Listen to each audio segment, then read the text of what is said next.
सुप्रभात। अभी हम पॉवर्टी लाइन को पढ़ेंगे अथवा निर्धनता रेखा को। यह क्या होता है, इससे पहले एक छोटी सी कथा को जान लेते हैं, फिर आगे बात करेंगे। समोखन जब 5वीं कक्षा में था तो एक दिन रेनबो के बारे में पढ़ रहा था। मास्टर जी उनको रेनबो पढ़ा रहे थे। किसी कविता में ऐसा आ गया था इंद्रधनुष जैसा, तो इंद्रधनुष क्या होता है किसी बच्चे ने पूछा और मास्टर जी बता रहे थे। अब इंद्रधनुष आप में से अधिकांश जानते हैं या फिर कभी न कभी देखे ही हों। अधिकांश क्या, सब देखे ही होंगे कभी न कभी। तो समोखन का दिमाग चकरा रहा था। 7 वो पट्टी होता है, 7 क्लड का होता है और वो कई तरह से हो रहा था। फिर मास्टर जी थोड़ा और एक्सप्लेन किए और रिलेट करने के लिए बोले कि तुम कभी देखे होगे बरसात जब खत्म होने को होती है, शाम का टाइम होता है तो पूरब दिशा में और फिर एक अर्धवृत्ताकार पट्टी बनता है। समोखन बोला सर वो रेनबो और इंद्रधनुष का कहाँ है? उसको तो हम लोग पेंसोखा कहते हैं, पेंसोखा। वो तो हमारे लिए पेंसोखा होता है। तो यहाँ इंद्रधनुष, पेंसोखा या फिर रेनबो एक ही बात है, बशर्ते कि बस जानना है कि ये तीनों का मतलब एक ही होता है।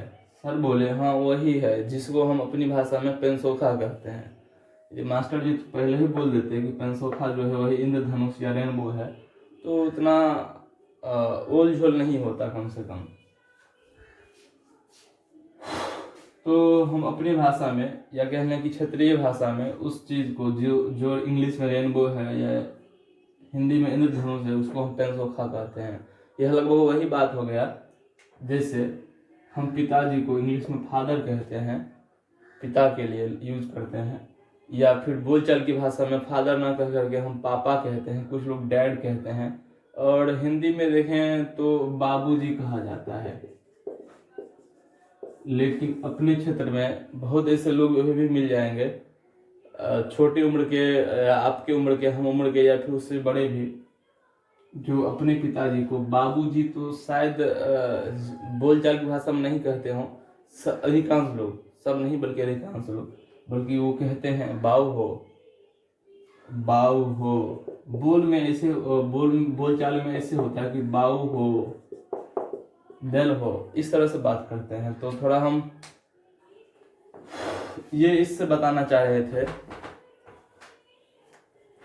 कि आप रिलेट कीजिए जब हम अभी निर्धनता रेखा के बारे में बात करेंगे, जिससे पेंसोखा को कहा अपनी भाषा में, तो वह आसानी से समझ गया। तो मैं चाहूँगा कि आप भी जब इसको सुन रहे हों तो अपने आसपास के लोगों को देखें और रिलेट करने का प्रयास कीजिए।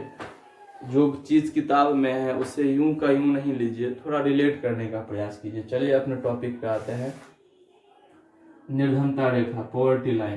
देखिए पिछले क्लास में भी बात किए थे तो एक मूल बात निकल के आया था कि निर्धनता के मापने का जो पैमाना है उसे आय और व्यय से लिया जाता है, अर्थात इनकम एंड एक्सपेंस से लिया जाता है। किसी आदमी, कोई व्यक्ति है, वह कितना कमा पाता है, इस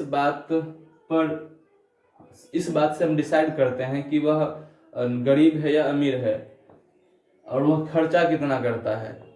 जो मूलभूत जरूरतें होती हैं हम उसकी बात करते हैं। मूलभूत जरूरतें, जो फंडामेंटल या बेसिक्स नीड है,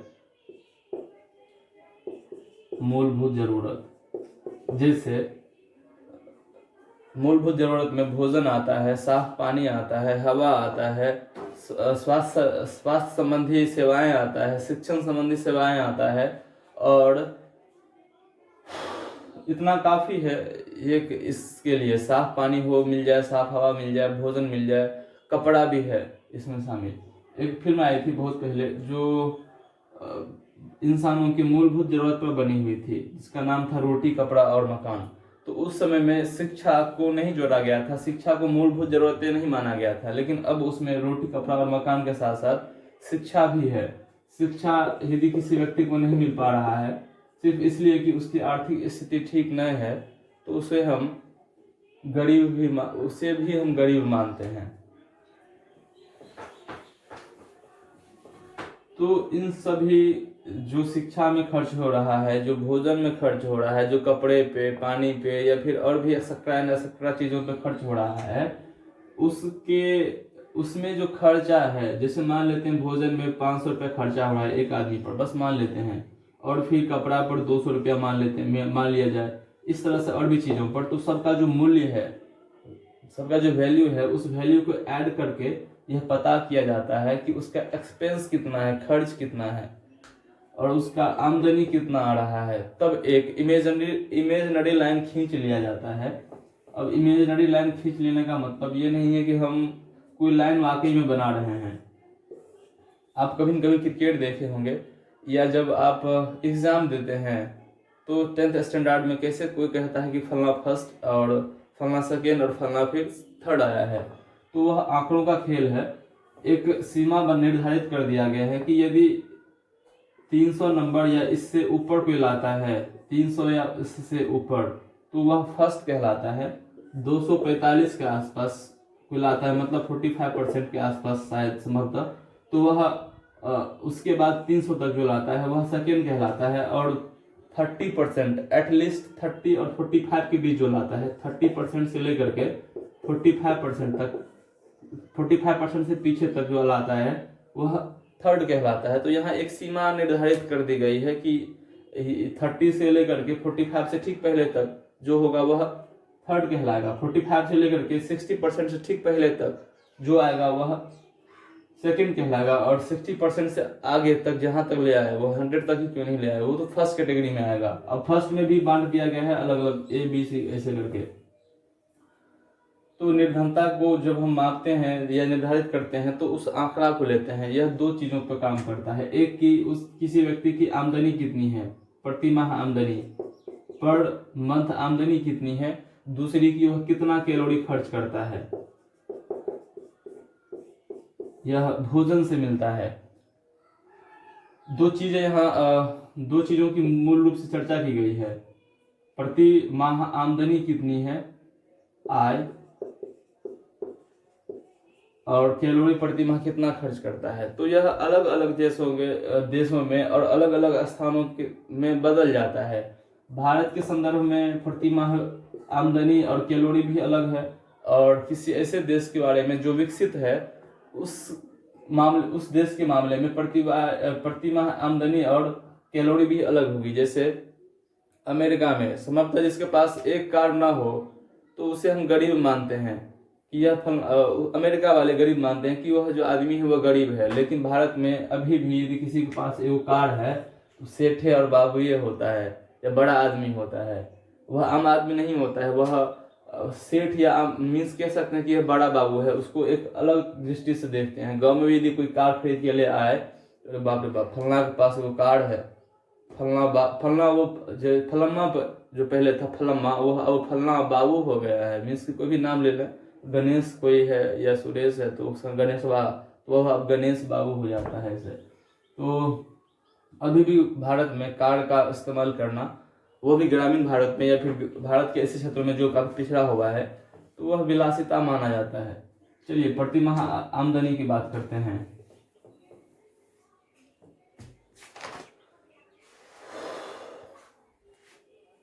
अब वो प्रति माह आमदनी जो है वह एक व्यक्ति के लिए और फिर 5 व्यक्तियों के लिए बात करेंगे।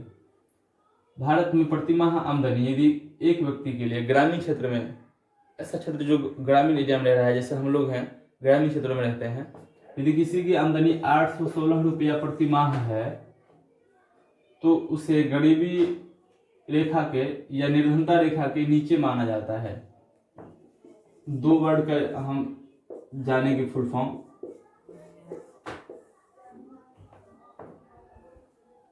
816 रुपया से नीचे या 816 रुपया तक किसी की आमदनी हो रही है तो उसे गरीब माना जाता है, निर्धनता रेखा के नीचे माना जाता है।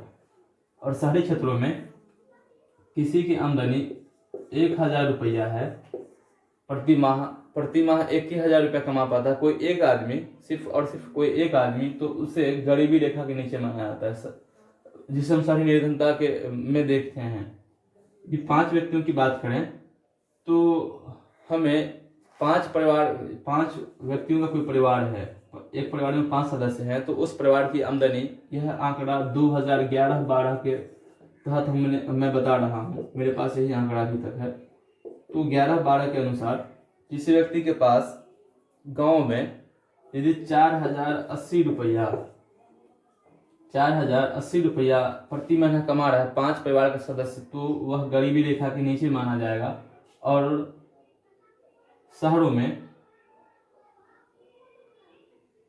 किसी व्यक्ति के पास जिसमें ऐसा परिवार जिसमें 5 सदस्य हों, उनकी सैलरी प्रति माह 5000 रुपया है, तो उन्हें गरीबी रेखा या पॉवर्टी लाइन या निर्धनता रेखा के नीचे माना जाता है।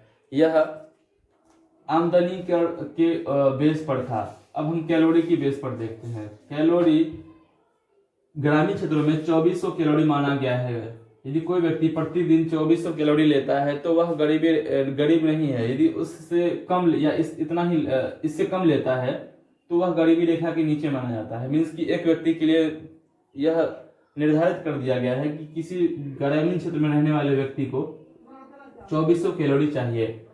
अब कोई नहीं खा पाता है तो मतलब गरीब है। लेकिन शहरी क्षेत्रों में, यह ग्रामीण क्षेत्रों का था, शहरी क्षेत्रों में 2200 लिया गया है। यदि कोई व्यक्ति 2200 कैलोरी खाता है, लेता है भोजन में, तो वो ठीक है। और इससे इतना भी नहीं मिल पाता है तो वह गरीबी रेखा के नीचे माना जाता है, मीन्स गरीब माना जाता है। अब 2 बातें देख रहे हैं। एक तो यहाँ सैलरी कम है ग्रामीण क्षेत्रों में तो कैलोरी ज़्यादा है, और शहरी क्षेत्रों में कैलोरी कम है तो सैलरी ज़्यादा है। ऐसा इसलिए होता है कि शहरों में बहुत सी ऐसी चीज़ें होती हैं जिसका रेट गांव की तुलना में ज़्यादा होता है। सब्जी से लेकर के अनाज तक का भी ज़्यादा होता है, क्योंकि हर एक चीज़ गांव में ही उगता है अधिकांशतः। जो सब्जी है, जो रॉ मटेरियल खाते हैं लोग, दाल है, सब्जी है या और भी चीज़ें, वह शहर जाते जाते महंगा हो जाता है। इसलिए शहरों में आमदनी को ग्रामीण क्षेत्रों की आमदनी से ज़्यादा रखा गया है।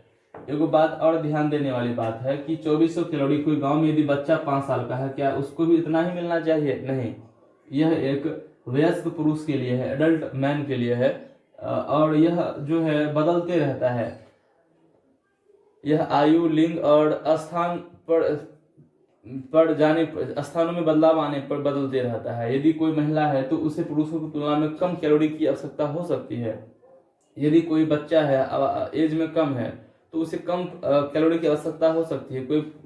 कोई ठेला पर काम करता है, ठेला खींचता है, उसको हो सकता है कि इससे ज़्यादा कैलोरी मिल जाए या फिर इतना की आवश्यकता हो। लेकिन कोई यदि ऑफिस में बैठ के काम कर रहा है या फिर घर में सिर्फ बैठा रहता है तो उसे इतना की जरूरत नहीं पड़ेगी। तो ये आदमी पर भी निर्भर करता है कि वो किस तरह का काम करता है। तो यह आपका पॉवर्टी लाइन का मोटा मोटी एक रूपरेखा दिया गया था कि किसको हम कहेंगे, किसको नहीं कहेंगे। बस एक इमेजिनरी लाइन है, मान लिया गया है, आंकड़ों का बस खेल है। अब हम बीपीएल और एपीएल की बात करते हैं। गांव में अधिकांश लोग, या कहने कि आप में सब ने कभी न कभी बीपीएल और एपीएल का नाम सुना होगा। बीपीएल बोले तो बिलो द पॉवर्टी लाइन और एबव द पॉवर्टी लाइन। ऐसे लोग, 2 तरह के लोग गांव में भी रहते हैं। एक जो निर्धनता रेखा के नीचे होते हैं, दूसरा जो निर्धनता रेखा के ऊपर होते हैं। तो जो निर्धनता रेखा के ऊपर होते हैं उन्हें कुछ खास तरह की सुविधाएं नहीं मिलती है सरकार के द्वारा। लेकिन जो बीपीएल होते हैं, बीपीएल कार्डधारी, जिनका नाम बीपीएल में है, मीन्स की निर्धनता रेखा के नीचे है, ऐसे लोगों को काफी लाभ मिलता है। वह इंदिरा आवास का हो, वह अनाज का हो, या फिर कोई सहायता हो रुपया पैसा के रूप में, वो सब कुछ मिलता है इनको, लेकिन इनको नहीं मिलता है। लेकिन इसका बंटवारा भी कहने, या जिसको लाभ मिल पाता है वह सही इस तरीके से नहीं मिल पाता है, क्योंकि कई ऐसे लोग हैं जिनको एपीएल में रहना चाहिए लेकिन वो बीपीएल में है। और देखेंगे आप अपने आसपास तो मिल जाएगा ये चीज। और कई ऐसे लोग हैं जिनको बीपीएल में रहना चाहिए लेकिन उनका नाम एपीएल में है। तो ये हमारे सिस्टम का जो है कमी है, और वाकई काफी परेशानियां हैं आसपास में। अब मैं इस टॉपिक से थोड़ा हट के बात करूंगा जो इसी से रिलेटेड होगा। एक लाइन है स्टेटमेंट कि एक गरीब ही एक गरीब को पैदा करता है, एक गरीब ही एक गरीब को पैदा करता है। कैसे, इसको देखिए और प्रयास कीजिए कि अपने आसपास थोड़ा रिलेट करें अपने आसपास। मान लेते हैं एक आदमी है, उसके 5 बच्चे हैं, या फिर एक आदमी है और उसकी पत्नी है और उसके पिताजी हैं, भाई वगैरह वगैरह है। यह गरीबी में जिंदगी को जी रहा है और शिक्षा नाम मात्र का भी नहीं लिया है। बस बचपन से ही जब थोड़ा होश संभाला, 8 10 12 साल का हुआ तो कहीं काम करना शुरू किया और फिर कमाते कमाते शादी ब्याह हो गई और इसके समय के साथ साथ 5 बच्चे हो गए। जो व्यक्ति होटलों पे काम करके, ढाबों पे काम करके या फिर मजदूरी, दिहाड़ी मजदूरी करके काम करता था, उसके 5 बच्चे हो गए। अब सोचिए इन 5 बच्चों के लिए कपड़े कहाँ से होंगे, खाने के लिए अच्छी भोजन कहाँ से होंगे, या रहने के लिए अच्छा घर कहाँ से होगा। अब देखें अपने आसपास में कि कितने ऐसे लोग हैं। यदि आपके मोहल्ले में ना हो तो आप गांव के किसी ऐसे मोहल्ले में जाएं जहाँ पे गरीब लोग बसते हों, मीन्स कि जिनका घर बहुत अच्छा नहीं है, झुग्गी झोपड़ी में रहते हैं, उनकी आमदनी का सोर्स बहुत अच्छा नहीं है, वह मजदूरी करते हैं या फिर मछली पकड़ते हैं या फिर शहरों में जाके काम करते हैं कहीं पे। देखेंगे कि उनके बच्चे भी अच्छे कपड़ों में नहीं होते हैं, न वो बहुत सही तरीके से भोजन कर पाते हैं। भरपेट तो मिलता है लेकिन अच्छा भोजन नहीं मिलता है। साथ ही उनको पढ़ने और न पढ़ने से कोई मतलब नहीं है। हाँ, अब जाने लगे हैं पढ़ने के लिए स्कूल, क्योंकि छात्रवृत्ति मिलती है, पोशाक का कपड़ा मिलता है, खाने के लिए मिलता है, साइकिल भी मिलता है। तो इन सब कारणों से ये बच्चे भी स्कूल की ओर मुख किए हैं, जा रहे हैं स्कूल की तरफ, लेकिन वो फैसिलिटी नहीं मिल पाता है जो चाहिए, जो कम से कम में है पढ़ाई में भी। अब कभी पेन ही नहीं है तो कभी कॉपी ही नहीं है। तो इसलिए ये स्टेटमेंट मैंने कहा, पहले मैंने भी कहीं पढ़ा या फिर सुना था, फिर उस पर रियलाइज किया तो मुझे लगा कि ये सही स्टेटमेंट है कि एक गरीब ही एक गरीब को जब पैदा करता है या जन्म देता है। तो यदि ये सिर्फ और सिर्फ इनका एक या फिर 2 बच्चा होता तो हो सकता था कि अगली पीढ़ी, जो ये पीढ़ी है, वह बेहतर कर सकता था, क्योंकि इनके पास मान लेते 5 रुपया यदि है तो दोनों में बांटने में आसानी होती और इस दोनों को ज्यादा मिल पाता। मीन्स जो भी सुविधाएं ये दे पा रहे हैं बच्चों को, वह अधिक मात्रा में मिल पाता और क्वालिटी वाला मिल पाता। क्वांटिटी कितना है यह तो मैंने रखता है, लेकिन क्वालिटी भी होनी चाहिए। क्वालिटी नहीं है, क्वांटिटी बहुत ज्यादा हो गया है तो फिर वह ज्यादा मायने मतलब की बात नहीं रह जाती है। तो यह कई कारणों से हो सकता है। पहले की मानसिकता बदलनी चाहिए।